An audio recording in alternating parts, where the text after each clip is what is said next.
Мінеки қыздар, қатқан шекеріміз дайын болды. Дәл менің рецептіммен жасап көріңіздер. Жұп-жұмсақ ауызда еритін болады.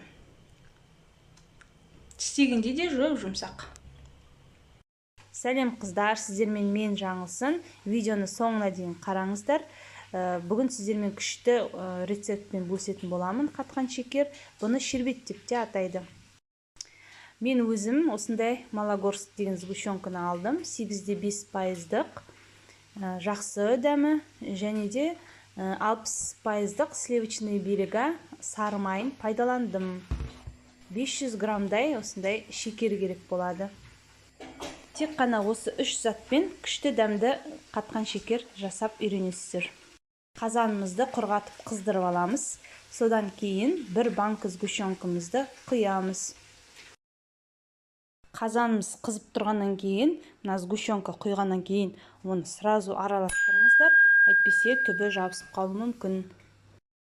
Содан кейін шекерімізді саламыз, тағы да араластырып, жаңағы 60% сары майымызды саламыз.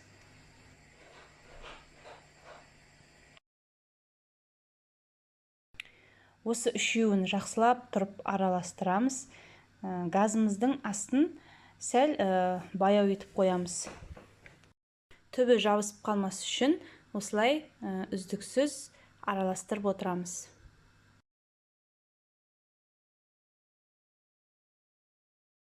Міне көріп тұрғандарыңыздай үшеуі осылай жаңағы шекеріміз, сгущенкамыз және сары майымыз бірге еріді. Енді осыны араластырамыз. Түбі жабысып қалмасын, осылай лопатканың көмегімен араластырамыз.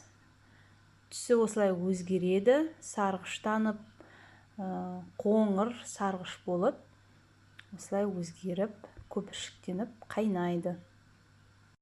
Ең бастысы сіздер қазанға немесе түбі жабыспайтын ыдысқа осылай қайнатуларыңыз керек.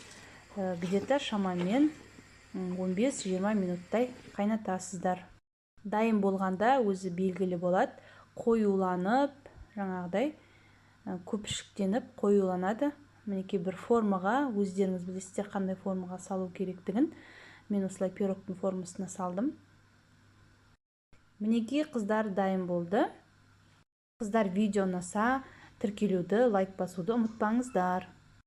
Мен өзімнің блогымда ауылдың қарапайым өмірін көрсететін болғандықтан, сіздерге ауылда жиі көбінесе жақсы дәмді жасалатын тағамдарды осылай салып тұрамын.